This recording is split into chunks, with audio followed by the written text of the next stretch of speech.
आज बात करेंगे उस चीज की जो हर गार्डन की शान होती है। अरे वही अपना बोगनवेलिया। सच बताऊं, बोगनवेलिया तो गार्डन का हीरो है यार। रंग बिरंगे फूलों से ऐसा माहौल बना देता है कि बस देखते ही रहो। कई लोग सोचते हैं कि इसे उगाना बड़ा मुश्किल काम है, रॉकेट साइंस है कोई। पर मैं कहता हूं, टेंशन नहीं लेने का। ये बिल्कुल मुश्किल नहीं है, बस थोड़ी सी अपनी वाली मतलब देसी जुगाड़ और थोड़ा सा प्यार, थोड़ा सा ध्यान चाहिए। और फिर देखो कैसे तुम्हारा बोगनवेलिया हीरो की तरह चमकेगा। अब तुम सोच रहे होगे कि यार ये देसी जुगाड़ क्या है। अरे वही अपनी सिंपल सी तरकीबें जो बड़े बड़े एक्सपर्ट भी कभी कभी बताना भूल जाते हैं।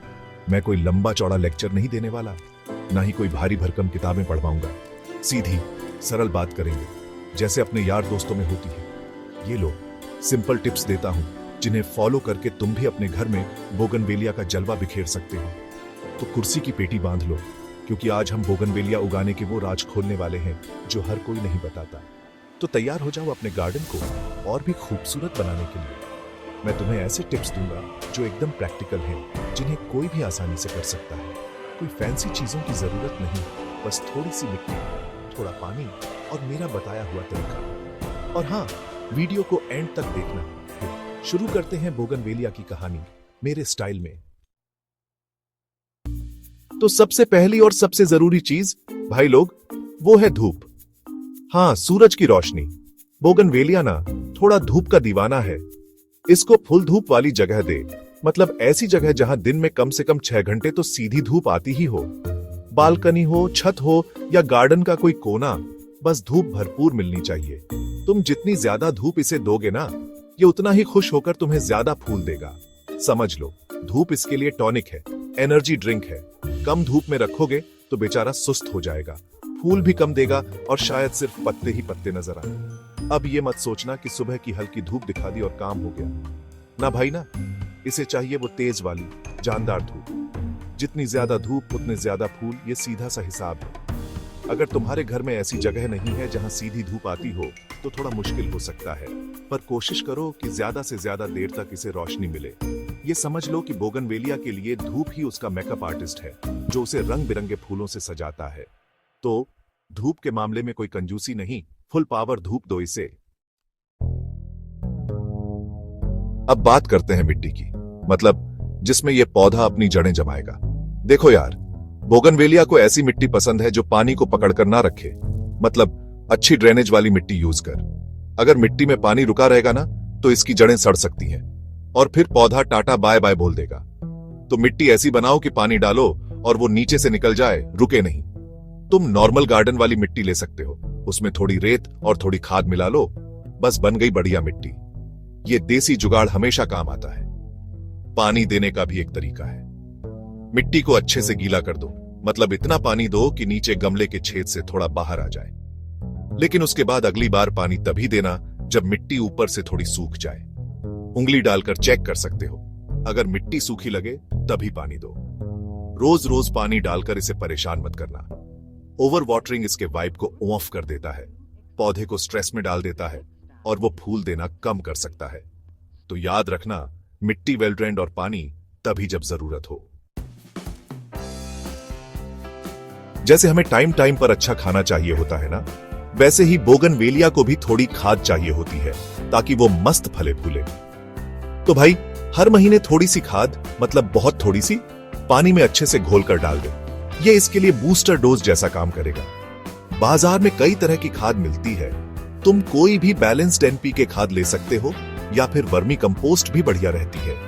बस ध्यान रखना, खाद बहुत ज्यादा नहीं डालनी है। अगर तुमने जोश जोश में ज्यादा खाद डाल दी ना, तो पता है क्या होगा। पौधा फूलों की जगह सिर्फ पत्ते ही पत्ते निकालने लगेगा, एकदम घना जंगल बन जाएगा, पर फूल नजर नहीं आएंगे।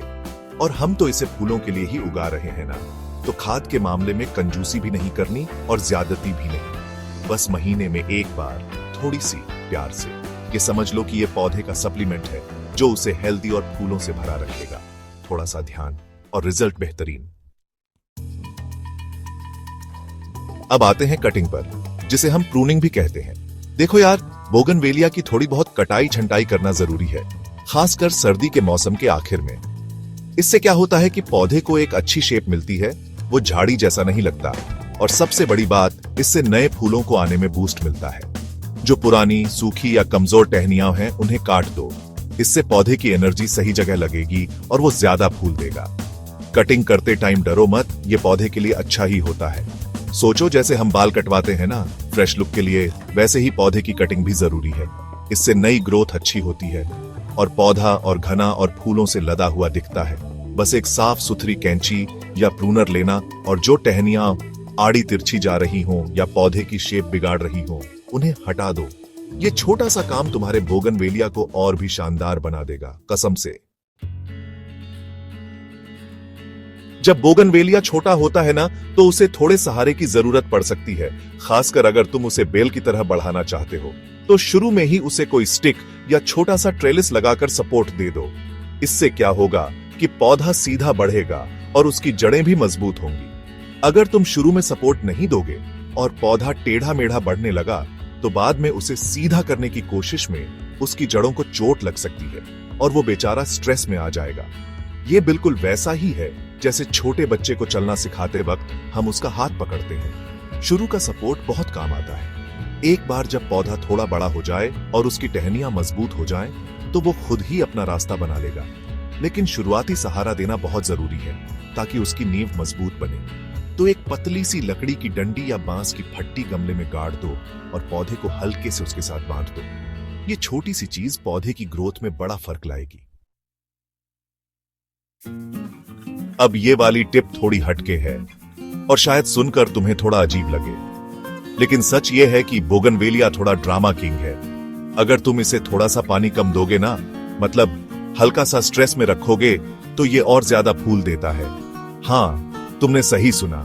जब इसे लगता है कि पानी की थोड़ी कमी हो रही है तो ये अपनी सारी एनर्जी फूल बनाने में लगा देता है ताकि अपनी नस्ल आगे बढ़ा सके। ये इसकी सर्वाइवल इंस्टिंक्ट है यार।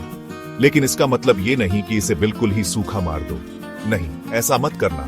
बस जो तुम रेगुलर पानी दे रहे हो उसमें थोड़ी सी कमी कर दो, खासकर जब फूल आने का टाइम हो। मिट्टी को ऊपर से अच्छे से सूखने दो, फिर पानी दो। ये थोड़ा सा पानी का स्ट्रेस इसे फूलने के लिए उकसाता है। तो अगली बार जब तुम्हें लगे कि फूल कम आ रहे हैं तो पानी थोड़ा कंट्रोल करके देखो। ये देसी नुस्खा अक्सर काम कर जाता है, एकदम जादू की तरह। देखो भाई, बोगनवेलिया है तो थोड़ा गर्म मिजाज का पौधा। इसे धूप और गर्मी पसंद है, लेकिन ज्यादा ठंड ये बर्दाश्त नहीं कर पाता। अगर तुम ऐसी जगह रहते हो जहां सर्दियों में तापमान बहुत नीचे चला जाता है, पाला पड़ता है, तो अपने बोगनवेलिया का थोड़ा खास ख्याल रखना पड़ेगा। अगर तुमने इसे गमले में उगाया है तो सबसे अच्छा तरीका है कि जैसे ही ज्यादा ठंड पड़ने लगे, गमले को उठाकर किसी ऐसी जगह रख दो जहां उसे सीधी ठंड ना लगे, जैसे कि बरामदे में या किसी शेड के नीचे। अगर पौधा जमीन में लगा है और उसे हटाना मुमकिन नहीं, तो तुम उसे रात में किसी कपड़े या बोरी से ढक सकते हो ताकि पाले से बच जाए। ठंड इसको पसंद नहीं और ज्यादा ठंड में इसके पत्ते झड़ सकते हैं और ये बीमार भी पड़ सकता है। तो सर्दी के मौसम में इसका थोड़ा ध्यान रखना, जैसे हम अपने बच्चों का रखते हैं। थोड़ी सी केयर और ये सर्दी का मौसम भी आराम से निकाल लेगा और फिर गर्मी आते ही फूलों से लद जाएगा। कभी कभी क्या होता है ना कि हमारे प्यारे बोगनवेलिया पर कुछ बिन बुलाए मेहमान आ जाते हैं, मतलब छोटे मोटे कीड़े मकोड़े जैसे एफिड्स या मिलीबग्स। अगर ये ज्यादा हो जाएं तो पौधे को नुकसान पहुंचा सकते हैं।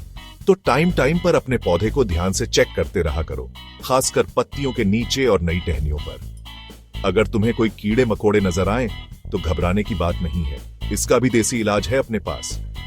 सबसे आसान और असरदार तरीका है नीम ओनियल का स्प्रे। नीम ओनियल लो, उसे पानी में थोड़ा सा लिक्विड सोप मिलाकर घोल लो और फिर स्प्रे बोतल में भरकर पौधे पर अच्छे से स्प्रे कर दो, खासकर जहां कीड़े दिख रहे हों। नीम ओनियल नेचुरल है और पौधे को कोई नुकसान भी नहीं पहुंचाता। ये कीड़ों को भगा भी देता है और उनकी ग्रोथ को भी रोकता है। तो अगर कीड़े दिखें तो केमिकल वाले स्प्रे से पहले एक बार नीम ओनियल जरूर ट्राई करना। ये अपना पुराना आजमाया हुआ नुस्खा है। तो देखा दोस्तों, बोगनवेलिया उगाना कोई मुश्किल काम नहीं है। बस थोड़ा सा प्यार और थोड़े से ये देसी जुगाड़ चाहिए। मैंने तुम्हें धूप से लेकर पानी और खाद से लेकर कटिंग तक सब कुछ बता दिया है। ये सारे टिप्स ऐसे हैं जो मैंने खुद आजमाए हैं और हमेशा काम करते हैं। अब तुम्हारी बारी है कि इन टिप्स को अपने बोगनवेलिया पर अप्लाई करो और देखो कैसे तुम्हारा गार्डन भी रंगों से भर जाता है। ये टिप अप्लाई कर अगर काम आए तो बाद में मुझे याद करके लाइक देना, कमेंट में बताना कि तुम्हारा एक्सपीरियंस कैसा रहा। मुझे पूरी उम्मीद है कि अगर तुम इन बातों का ध्यान रखोगे तो तुम्हारा बोगनवेलिया भी हेल्दी रहेगा और खूब सारे फूल देगा। और हाँ, बागवानी एक ऐसी चीज है जिसमें सब्र रखना पड़ता है। रातों रात चमत्कार नहीं होता, लेकिन जब तुम अपनी मेहनत का फल देखोगे ना, मतलब जब तुम्हारा बोगनवेलिया फूलों से लग जाएगा, तो जो खुशी मिलेगी वो कमाल की होगी। तो टेंशन मत लो, बस शुरू हो जाओ। कोई सवाल हो तो कमेंट में पूछ लेना, मैं जवाब देने की पूरी कोशिश करूंगा। ठीक है, तो आज के लिए बस इतना ही। उम्मीद है तुम्हें ये वीडियो पसंद आया होगा और कुछ नया सीखने को मिला होगा। अगर वीडियो अच्छा लगा तो लाइक करना, अपने उन दोस्तों के साथ शेयर करना जो बागवानी के शौकीन हैं। और हाँ, अगर चैनल पर नए हो तो सब्सक्राइब करना मत भूलना यार, ताकि ऐसे ही मजेदार और काम के वीडियो तुम तक पहुंचते रहे। चलो फिर मिलते हैं अगले वीडियो में। तब तक के लिए खुश रहो, मस्त रहो और पेड़ पौधे लगाते रहो। Bye bye.